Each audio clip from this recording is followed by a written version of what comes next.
73 நாட்கள் நீங்க யோசிச்சு பாருங்க. இந்தியாவில் எத்தனை அமைப்பு ஆரம்பிக்கப்பட்ட 73 நாட்கள்ல எத்தனை அமைப்புக்கு 20 லட்சம் பேர் தன்னார்வலாக இருக்கின்றார். எத்தனை அமைப்புகள் இருக்கிறார்? ஆண்டாண்டு காலமாக இருந்த அமைப்புகள் இருக்கிறாங்க, ஆண்டாண்டு காலமாக இருந்த அரசியல் கட்சிகள் இருக்கிறாங்க. ஆனா ஆரம்பித்த 73 நாட்கள்ல 20 லட்சம் நம்முடைய இலக்காக இருக்கக்கூடிய 50 லட்சத்தை நோக்கி போயிட்டு இருக்கோம். பத்திரிகை நண்பர்களுக்கு தெரியும் இந்த கவுண்டரை போய் பார்த்துக்கலாம். நாம யாருக்குமே சொல்லல, அண்ணா நீங்க போய் இன்னொருத்தரை சேர்த்துங்க, நீங்க போய் நம்பரை கூட்டிட்டு வாங்க, நமக்கு எண்ணிக்கை எப்பொழுதுமே வேண்டாங்க ஐயா. ஒருவராக நம்முடைய அமைப்பை பார்த்து, வேலையை பார்த்து, மாற்றத்தை பார்த்து வரக்கூடிய ஒருவராக வந்த 50 லட்சத்தை எட்டணும். நாளைக்கு காலையில் நம்ம எளிதா சொல்லலாம், 20 லட்சம் பேர் ஆளுக்கு இன்னொருத்தரை கூட்டிட்டு வாங்க, 40 லட்சம் ஆயிருங்க ஐயா. இல்லை, அது நோக்கம் அல்ல. வீதிலிட அமைப்பினுடைய நோக்கம் மாற்றத்திற்காக வரக்கூடிய 50 லட்சம் பேர் வந்த பிறகு இதை அரசியலாக நாம் மாற்றி மக்களுக்கான அரசியலாக இதை நாம் கையில் எடுக்க போகின்றோம். அதனால் நமக்கு பொறுமை மிக மிக முக்கியமாக இருக்கிறது. காரணம், அடிப்படை அரசியலிருந்து மாற்ற வேண்டும் என்று கிளம்பி வந்திருக்கின்றோம்.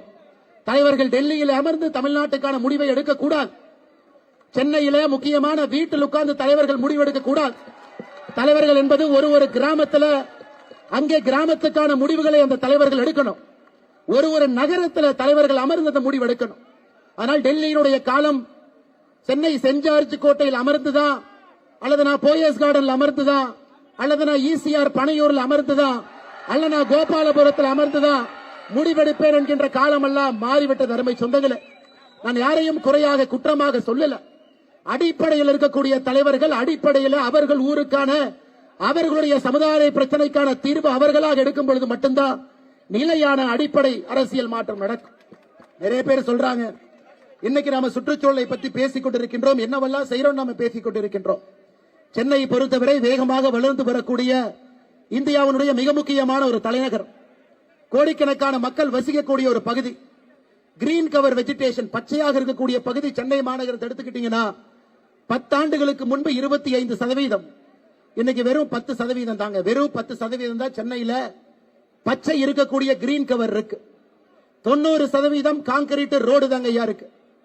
வீதலிட அமைப்பு நம்மை போன்றவர்கள் இந்த வேலையை செய்யலினா இன்னும் 10 ஆண்டுகள் கழித்து 5% மட்டும்தான் இருக்கும். எப்படி அந்த நகரத்தில் மக்கள் வாழ முடியும்? இதை சின்ன கலைவாணர் ஐயா விவேக் அவர்கள் பல இடத்துல பேசினான். 2 டிகிரி இன்னைக்கு பூமி வெப்பமாகிட்டு இருக்கு. குடிக்கிற தண்ணி எங்கேயும் கூட இல்ல. போர் போட்டு தண்ணி எடுத்தா கூட 1200 1400 அடி போட வேண்டியது இருக்கு. இன்னைக்கு தமிழகம் பாருங்க, இந்திய அளவில் உள்ள பூமிக்குள்ள இருக்கக்கூடிய நீரை ஒரு வருடத்திற்கு 73% உறிஞ்சி எடுக்கிறோம். கர்நாடகாவை பொறுத்தவரை 56%, மகாராஷ்டிரா 60%, 73% பூமியில் இருக்கக்கூடிய நீரை உறிந்து ஒரு ஆண்டும் நாம் குடிக்கின்றோம், துவைக்கின்றோம், குளிக்கின்றோம். அப்ப 1 வருஷம் 2 வருஷம் மழை வரவில்லை என்றால் ரீசார்ஜ் ஆகலினா அன்னைக்கு வறட்சியும் பந்தமும் வந்து அருமை சொந்தங்கள். அதனாலதான் ஏரி குளத்தை சுத்தம் பண்றோம். தமிழகத்தில் 1,06,957 நீர்நிலைகள் இருக்கு. 1,06,000 நீர்நிலைகள். எத்தனை நீர்நிலைகள்ல தண்ணி இல்லைன்னு கேட்டீங்கன்னா 50,197 நீர்நிலைகள்ல தண்ணி இல்லை. இந்த புள்ளி விவரம் நான் கொடுக்கலீங்க ஐயா, மத்திய அமைச்சர் ஜல்சக்தி துறையினுடைய அமைச்சர் அவர்கள் கொடுத்த புள்ளி விவரம். தமிழகத்தில் இருக்கக்கூடிய 1,06,000 நீர் குளங்கள் நீரே இல்லைங்க ஐயா, ஏரி குளத்தில் இல்ல. 50,197 நீர்நிலைகள் எனக்கு பயன்பாட்டில் இல்ல, என்க்ரோச்மெண்ட்ல போயிருச்சு, வீடு கட்டி இருக்காங்க. அதையெல்லாம் நம்முடைய சொந்தங்கள் ஒரு இடத்துலையும் பட்டாவை பார்த்து, தாசில்தாரை பார்த்து, அரசு அதிகாரிகளை பார்த்து, சுதந்திர தினத்தன்றைக்கு தமிழ்நாட்டில் 12,525 இடத்துல கிராம சபை கூட்டத்தில் போய் உட்கார்ந்து பேசி அதையெல்லாம் அடிப்படை அரசியல் இருந்து செய்து கொண்டிருக்கின்றார். அருமை சொந்தங்களே, இத்தனை வேலையை நம்முடைய வீதிலிட அமைப்பு ஒரு இடத்திலும் கூட செய்து கொண்டிருக்கின்றோம்.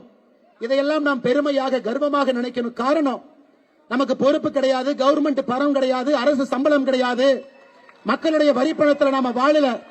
இங்க இருக்கக்கூடிய நாம் எல்லோருமே ஒரு பெரிய இலக்கோடு தமிழக மக்களுக்காக பணி செய்ய வேண்டும் என்கின்ற ஒற்றை கருத்துல சமுதாய இலக்கமாக நாம் வேலை செய்து கொண்டிருக்கின்றோம். அருமை சொந்தங்களை,